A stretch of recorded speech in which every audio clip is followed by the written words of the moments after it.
What's up, everyone? Welcome to the video. We are here breaking down the Thursday Night Football Showdown slate over on DraftKings. Could mix a little bit of FanDuel in there as well. And yes, we are battling some sun in the eyes here, but we should prevail. Unfortunately, this is not looking like the most exciting showdown slate. I love the Cleveland Browns. They're my favorite team, as you can see. In the background, we have the helmet. We have the other helmet over there. I love them. But obviously after the Jets game last week, we're on some pretty bad terms, and this game in general just really isn't that good. Now, from a division rivalry standpoint, sure, these games are usually a big deal, but the Steelers do not have many great offensive players, and the Browns, while they do have some decent pieces, they are headed by Jacoby Brissett running the ship here with Deshaun Watson suspended. So it's really kind of hard to get too excited about a lot of these pieces on the offense, especially from the passing attack here. Obviously, Nick Chubb and Kareem Hunt are excellent at what they do. It's just 38.5 point over-under, some very low totals. It's not great, but we got to play with what we're dealt here. But anyway, if you're brand new, my name is Chris Pennell. I break down NFL and NASCAR DFS each and every single week on this channel. You can also find me over on Stochastic sometimes, doing some content over on the website and on our YouTube shows. And if you do enjoy today's free content, the only thing I ask in return is just something very small, but if you can leave a like on the video, subscribe to the channel if you're brand new, and hit that bell so you get notified whenever I post new content. And feel free to leave a comment down below saying whatever you wanted to say, because I have no control over you. Just don't make it too mean. And don't forget to check out the sponsor of the show, Prize Picks. They do make these videos possible. And as of right now, if you use promo code CPEN, you can take advantage of the instant deposit match bonus up to $100 deal that they have going on over there, either at prizepicks.com or you can use the link down below. But with that being said, I think that'll be it for the plug. So without further ado, let's dive right into it. And as always, we'll start with the quarterback position, and had two studs on the slate, Mitch Trubisky and Jacoby Brissett. Quite the drop-off from last week with Patrick Mahomes and Justin Herbert. We're now dealt with these two guys that are both below $9,000. So the prices are nice. It's just not too much to get excited about here. And also, if you do want access to the spreadsheet that I'm previewing for free on YouTube, link is down below in the description for that. Main slates, I got projections, the optimizer, which I will run at the end of this video, ownership, and I do cover other sports as well, including NASCAR, MLB, and the NBA. So check it out down below if you are interested. But anyway, we'll start with Jacoby Brissett here, quarterback of the Cleveland Browns. He's $8,800. And yeah, 38.5 point over under and only 21.5 implied team total here for Cleveland, although they do come in as 4.5 point favorites at home here. Look, I'm not excited to play Brissett. He's averaging under 200 passing yards per game, 1 passing touchdown, 6.2 yards per attempt. Does at least have a little bit of rushing upside, so it's not much, but he is averaging 26.5 rushing yards per game so far. He's not great. He's not exciting or anything, but at his price point, you have to have some interest here. I think he's like my third highest projected quarterback on the slate. I think I have Trubisky just slightly higher, because the Browns' game plan is just going to be running Chubb and Hunt down the Pittsburgh Steelers' throat. I mean, the less they have Brissett throw the ball, I think the better. I'm sure the coaches would agree with that. So, yeah, he's fine. I will have a lot of Brissett because of how cheap he is and just how bad this slate is. And as far as being a captain, I can get with him in the captain spot too. I'm really just chasing raw points there. And I think on this slate, well, I wouldn't normally be too excited about Jacoby Brissett in the captain spot. I think both these guys at their price points being quarterbacks will fit quite often. Mitch Trubisky, $8,600. 17 point implied team total. Yeah, hard to like a quarterback with that low of an implied team total, but they are on the road, 4.5 point dogs. Maybe they have to throw the ball a little bit more. And Joe Flacco carved them up last week. I mean, Garrett Wilson had an amazing game, and obviously the Jets came back from down 2 touchdowns in like a minute and 30 seconds. Got a little bit of luck mixed in there, but only 181 passing yards per game for Mitch Trubisky this year so far. Pretty similar numbers to Jacoby Brissett, to be honest. Both these guys are very pedestrian. At least he's got a couple of weapons to get the ball to. You have Deontay Johnson, Freiermuth, and Chase Claypool. Obviously, you have Najee Harris out in the backfield, although he doesn't look that great so far this year. And the Browns so far this season are 24th versus the quarterback position.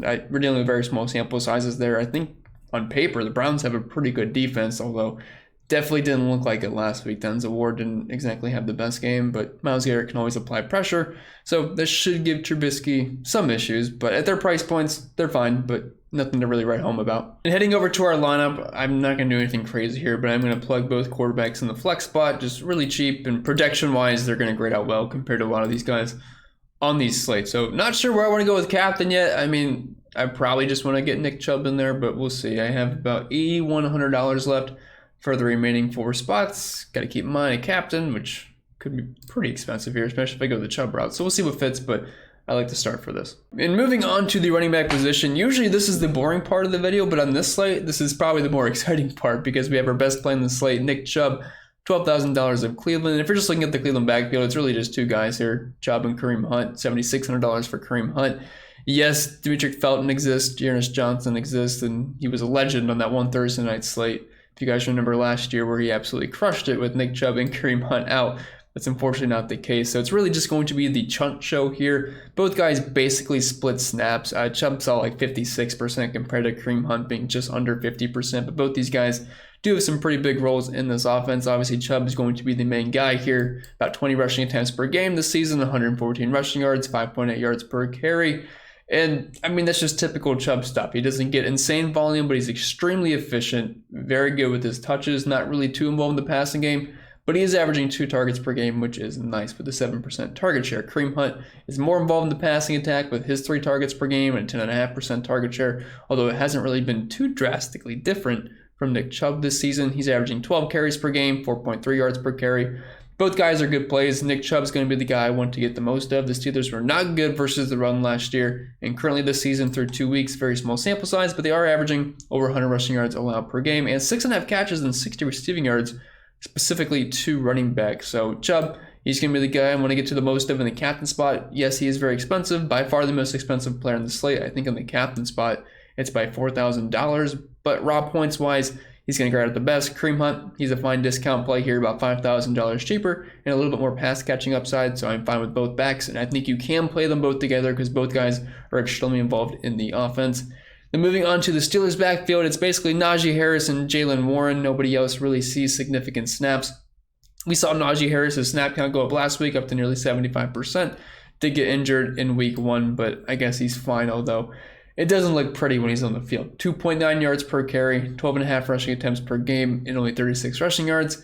Still above the passing game, just not quite the Big Ben dump-offs we saw last year. Only 4 targets, 21 yards per game, and 11% target share. It's just, I don't really expect the Steelers to be in scoring position too much. And if Najee Harris does not score in this game, it's going to be a waste of nearly $10,000. It kind of feels like Derrick Henry on the Monday slate, where if he doesn't score, there is no reason to play Derrick Henry. And even then, he did score, and he still wasn't really that good of a play. I want to say like 20 rushing yards, and I'm kind of viewing Najee Harris in the same way, plus he's not completely healthy, so no real interest in Najee. I would just much rather get my funds to a guy like Nick Chubb and probably Amari Cooper at a similar price point, who we'll talk about when we move on to wide receivers. Jaylen Warren doesn't see too much work. I mean, saw nearly 30% of the snaps last week, but it's nothing too significant here. We're talking about under a 3% target share and about 3 carries per game. So really, for me, it's Chubb and Hunt, and nobody else has any interest to me. And moving over to our lineup, I know it's very expensive, and if it doesn't fit, we can change things around. But Nick Chubb's the guy I'm going to try to get in here. $18,000.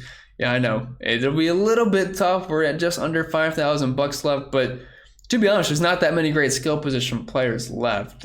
Yeah, we have some wide receivers that are right, but their quarterbacks are really bad, so it doesn't make them complete must play. So we can definitely make this fit. And moving on to the wide receiver position, we'll start with the Browns group here first, which consists of Amari Cooper, $9,400, saw 80% of the snaps last week. Peoples-Jones, about half the price at $5,400. He also saw around 80% of the snaps, but the targets completely fell off from week 1, where he had like 11 targets. I want to say like 1 or 2 with 0 catches last week. And then we have Anthony Schwartz, who's terrible at football. He played on just around 20% of the snaps. He's $2,800. Then David Bell, 30%, the rookie, at only $1,400, but basically 0 production here. And if we're looking at the target distribution for this team, Amari Cooper had a fantastic week versus the Jets. He's averaging 8 targets per game on a 28% target share. Donovan Peoples-Jones, 6 targets per game with a 21% target share, although he basically did absolutely nothing in week 2. Then we have Schwartz with a target per game. He's got speed, but he can't catch, and he's just not good. So I'd have a really hard time paying $3,000 for Anthony Schwartz. I think I'd rather get to David Bell, to be honest. I know he's only seeing half a target per game, but at least he's a little bit cheaper. And I feel like his chances of catching a ball are maybe a bit better. Schwartz, maybe more so tournament upside if he catches a bomb, but how many bombs can we really expect from Jacoby Brissett in this game? I don't think many. So for me, it's Cooper, it's Peoples-Jones, and if you need a complete punt, David Bell. But I'm going to be honest, the punts in this game, There's like none. I know the Chiefs and Chargers game had several options. I know we all like Trey McKitty. He didn't do anything.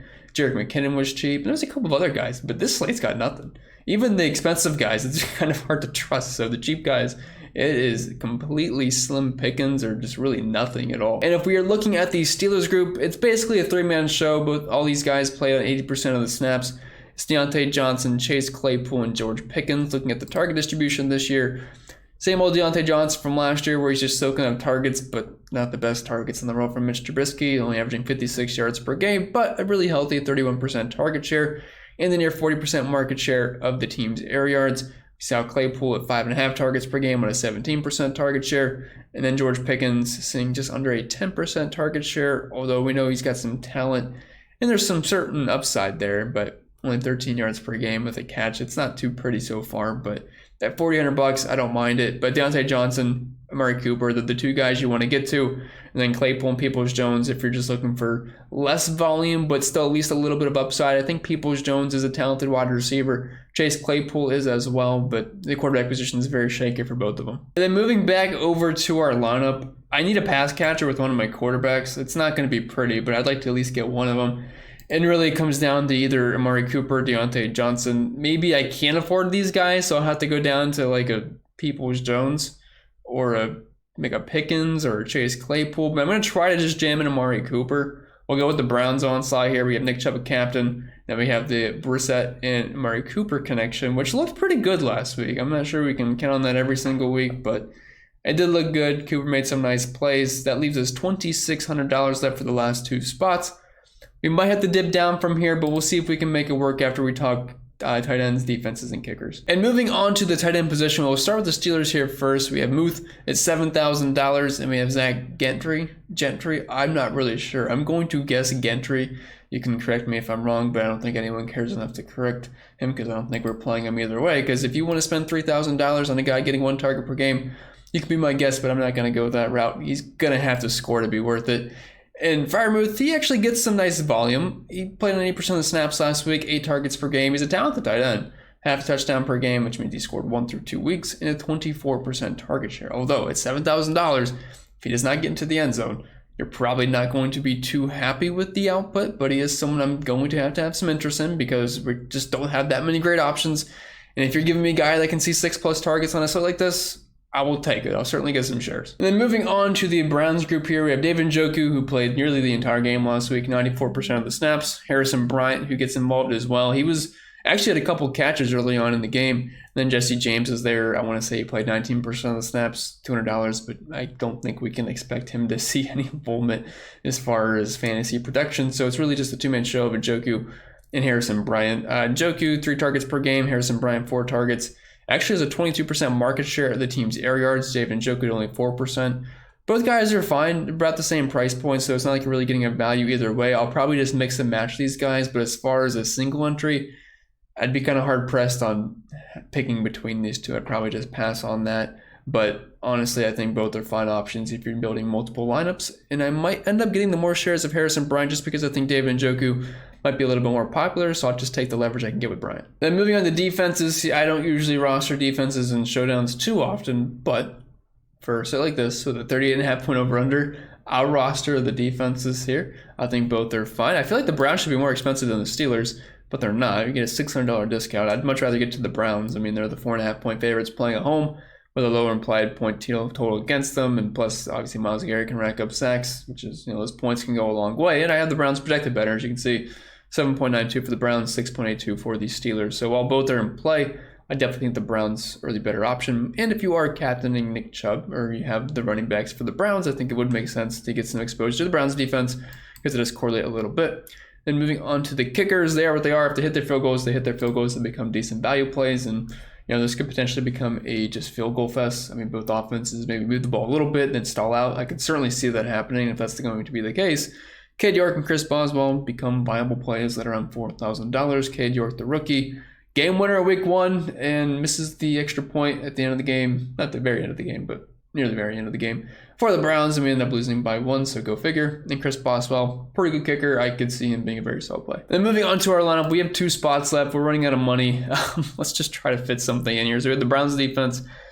$3,800 for captaining Nick Chubb. I don't think that's a bad idea. We want them to be playing with a lead and just grind up the clock with Chubb. The problem is that leaves us $1,400 left, and there is honestly just one play here that's even viable. Like, you're not playing Derek Watt, you're not playing Felton.